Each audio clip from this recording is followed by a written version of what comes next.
samay kër raaf na samay njaboot tasaaroo na sëriñ bi nit la woon. doomu aadama bu am ay soxna am ay tuutànk amoon famille. du woon extraterrestre. ñu tooñ ko ci tooñ gu wér jël dajale déporté yóbbu Gabon mu dellu si ñu yóbbu Thiéyène ñëw mujjee nekk njaareem résidence surveillée pendant 15 ans ci koo xam ne defut waxut.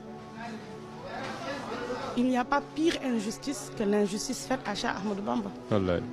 muñ lépp nag moo tax souvent quand je parle du procès de 1895 je parle d'un procès humain mais une sentence divine. parce que ku ñëw fii tey xam ne démbam googu wallaahi gàccal na tey ku ñëw Touba plus de 7 millions de personnes on parle de 500 millions de flux monétaires 500 milliards de flux monétaires ci période du Magal bi ci benn nit benn góor yàlla boo xamante ne bii nit ku ñuul la woon ñu waroon a jàpp ne ku xeebu la woon donc il y a beaucoup nag de discussions sur la dimension spirituelle sur les contextes sur les transmutations ci yoonu murit waaye dañuy desee parfois di waxtaanee dimension humaine u sëriñ bi dafa am solo nattu yoo xam ne du nattu yu ñuy teg nit nattu yu ñuy teg ay duñ ko sax teg bàyyi ma duñ ko teg luy dund ñu teg ko sëriñ bi ci xoqatal ci xeex ci tumurankeel ci tiital sëriñ bi tee rek mooy gor wallaay mooy jàmbaar wallaay loolu nag yoonu murit rek moomu ko Sénégal rek moomu ko moo tax j'invite les gens à découvrir ce personnage magnifique qui est Cheikh Ahmadou Bamba à le découvrir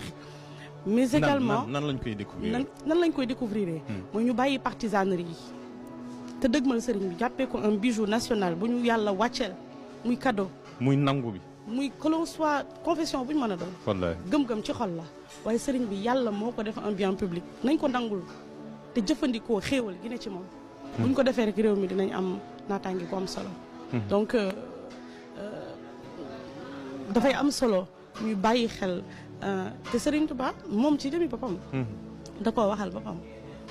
te xam nga may yi ko yàlla may dafa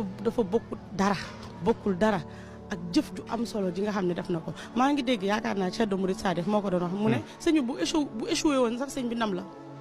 fi nga ko jaarale bu échoué woon sax échec boobu nekk ndam waxuma laak nag ñu jàppoon ne du dellu si mu dellu si kon ku ñëw Touba tey di nga xam ne lii naan ñaan gu nangu moo sonal borom lu rekk dal Cheikhul Khadim wallaahi